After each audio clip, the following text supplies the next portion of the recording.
She's New Zealand's sporting superstar. Dame Lisa Carrington is our most successful Olympian, a record haul of 5 gold medals and 15 World Championship titles. Now she has the Paris Games in her sights. But who's the woman behind the wins? Fearless and fearful, serious and relaxed, public and private. Tonight we have special access to Lisa Carrington's inner circle. Here's Guy Havelt with this Sunday exclusive. These books hold Lisa Carrington's most personal thoughts. Line after line, year after year. Opening these journals means shutting out the noise. Nothing less than you would expect. Lisa Carrington, Olympic champion. Another gold. It's something to help me focus, to understand my thoughts, my feelings. I'm nervous that I'll struggle to come down off this. I'm scared. A reminder of where she's been. Halfway through I was wrecked. And who she wants to be. What am I learning about myself? I want to be more than just a kayaker or an Olympian. I'm a bit more than just the performances.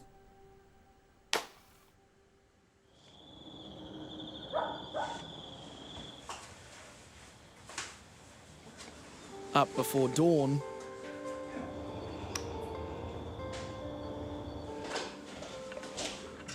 Coffee a flat white. Jotting down her thoughts. It's the same routine every morning.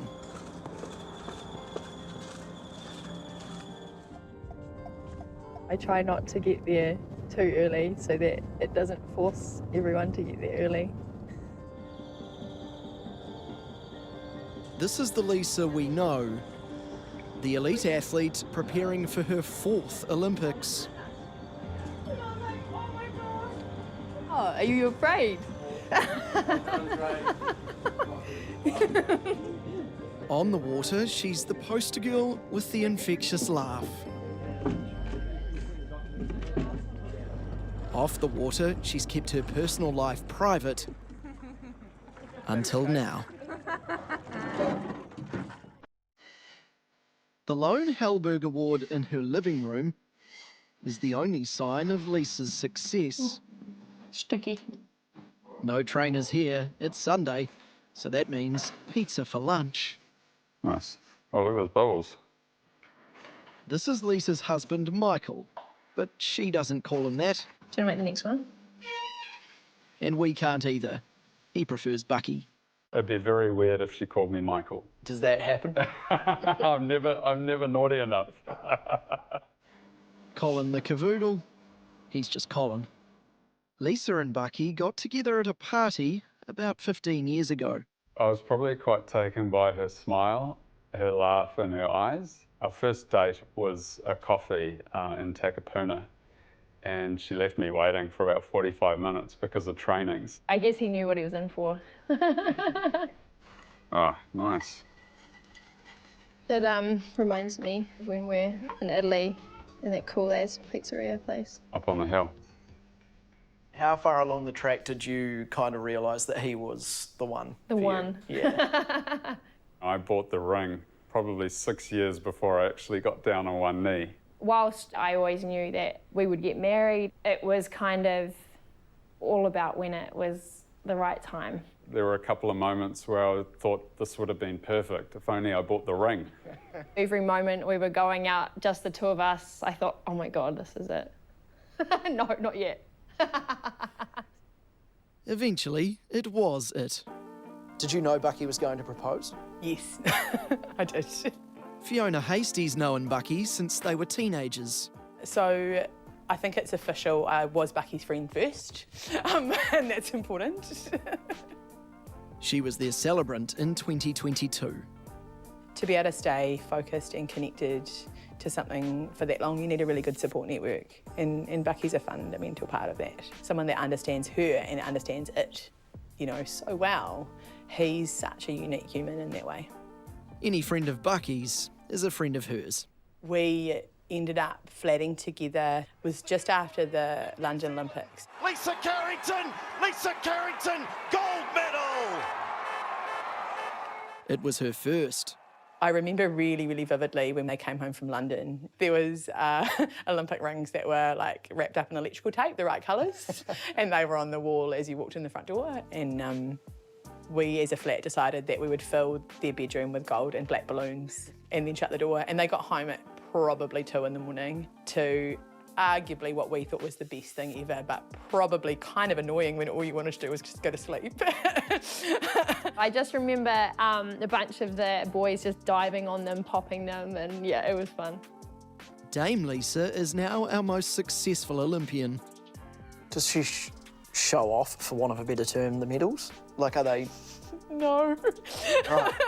No. When you get out of bed at 3 in the morning and you're watching her paddle on the other side of the world, of course you recognise that she's this exceptionally talented athlete. But day to day, she's just like you and me, you know? Fiona lives north of Auckland on her family farm in Kaiwaka. A qualified vet nurse, Good girl. Fiona says she bonded with Lisa over their love of dogs. And baking.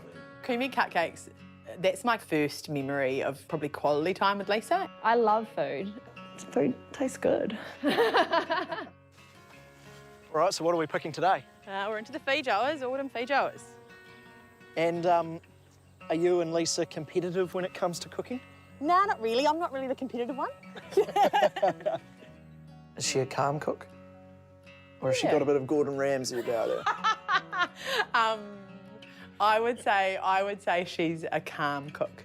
Quite focused, but she can definitely go off script. That's kind of interesting because she doesn't go off script paddling-wise. No, I think you're right.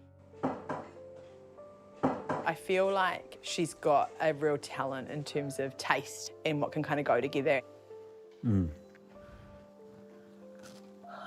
Lise typically will make this thing called elephant dung. It is like cheesy, spinachy, cream cheesy, oniony goodness. Yeah, this is a little recipe that my mum gave me. Most people love it because it's just cheese.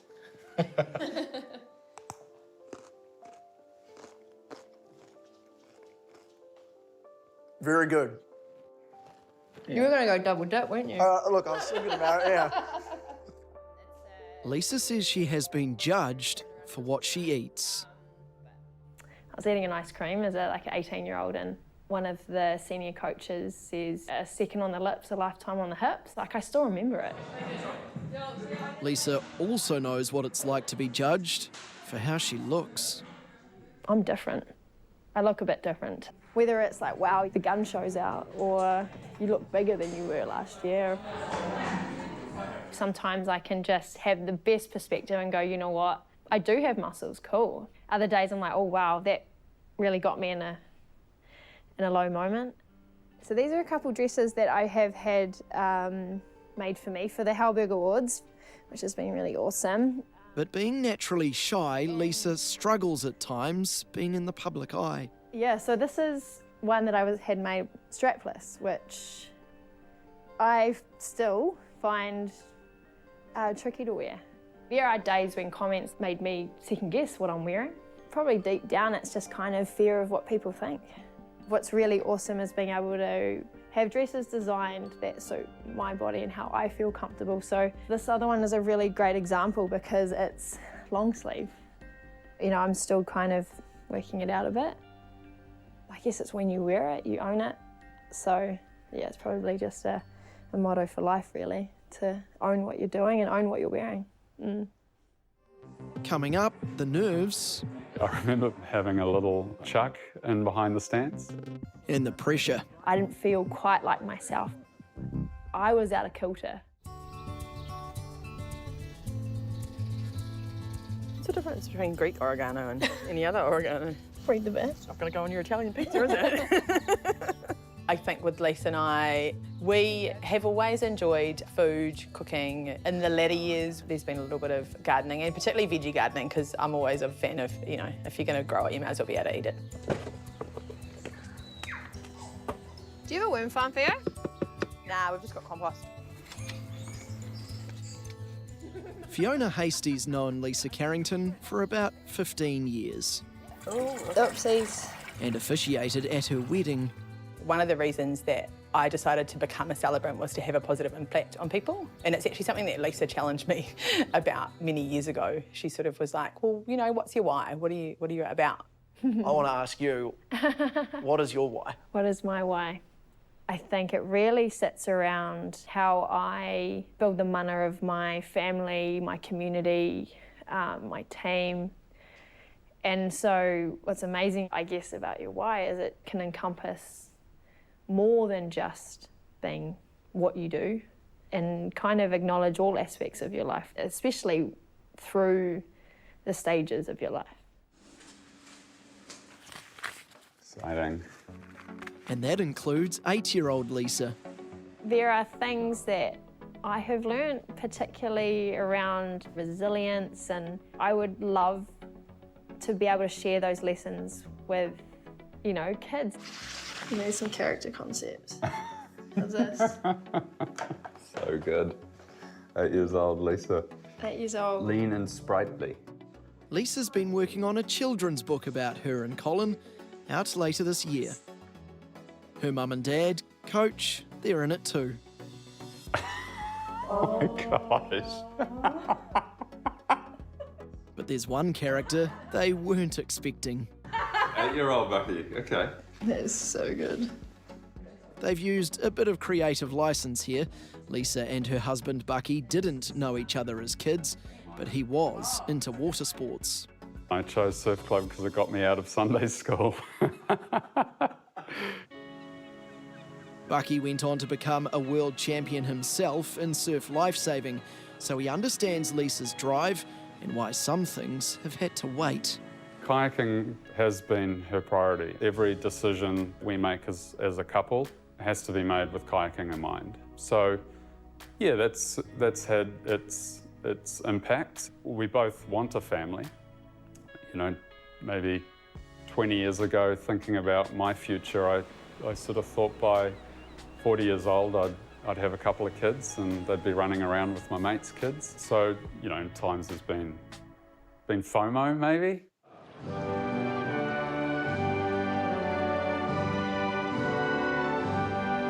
It was sort of things that you'd think about when you'd come up to the end of an Olympic cycle, right? Probably when I look back in 2016, it was too early in our relationship. Then 2020 deferred to 2021. Then you've got only 3 years till the next Olympic campaign. The way I sometimes think about it is someone could take 40 years to become an expert in their field. For an athlete, they get 10, 15 years. And so then the stakes are just so high. You know, it's really sometimes a now or never. Gym sessions start with a warm-up. Today, a bit of a laugh. But that's rare. Lisa trains 6 days a week. I feel the pressure, the expectation, but what I do know is that pressure can bring the best out of me. Heart rate was actually not too high this week. Yeah. It was a bit calmer, which was nice. On the sidelines for every gold medal win, her coach, Gordy Walker. Last week you talked about her start. Lisa's success is as much about her mental resilience as it is about her physical strength. There's that hierarchy of needs, and it's like food and water, basically belonging, and then self-actualization. Mm-hmm. But realising her full potential isn't as easy as she makes it look. She's just like any of the rest of us. You have good days and you have bad days, right? Knowing what to say or not say is tricky. Certainly over the years I've probably said the wrong thing. There's moments before big races, sometimes I'll be just so afraid of not performing, and I'll call him and I'll get really mad at him for no apparent reason, and I'll put the phone down and then I'll pick it back up and go, I'm sorry. You know, like to have that person that can kind of take and understand and just be there no matter what. Well, our close friends think any different of you. Colin doesn't care. I certainly won't. He bears the brunt of some of my conversations when I'm absolutely irrational. And picking up the phone to just have someone like Fiona and just being like, hey, how you going? She might talk about her feed jars, or she'll tell me that she's just fixed a fence. Having people like Theo and Bucky to give me perspective is the best thing. 34-year-old Lisa will be aiming for a first-time gold in the K4 event in Paris. That's 4.5 minutes, we're right on. We talk about paddling, but I would say we talk about it at quite a superficial level. Our friendship is beyond that one thing that she does, right? Kind of my responsibility is to remember that she's Lisa. Doesn't define her. Doesn't define her. She's still, you know, the girl from Ohope, Bucky's wife, Colin's mum. I love coming home to Colin and Bucky. Have to wait. Lisa is Te Aitanga a Māhaki and Ngāti Porou. Being Māori and representing Te Ao Māori is important to me. I always have it there, trying to keep it a part of my day as much as I can, or a part of what I do. I think there'll be a time where I'll be able to engage in it a little bit more, but absolutely really important to recognise where I come from. What does it mean to you to wear the silver fern? Yeah, from, you know, being a kid and never thinking I'd ever be able to represent New Zealand to, you know, doing it on the biggest stage is really special. Have you thought about what it's going to be like when you wear it for the last time? No, I see it as a huge privilege, and you never know, especially in sport. Every time I wear it, I wear it like it is the last time. The amount of joy, fulfillment, and all the experiences that I've had with her have been pretty incredible. She is New Zealand's most successful Olympian. I've learnt that nothing's a sacrifice, it's just a choice.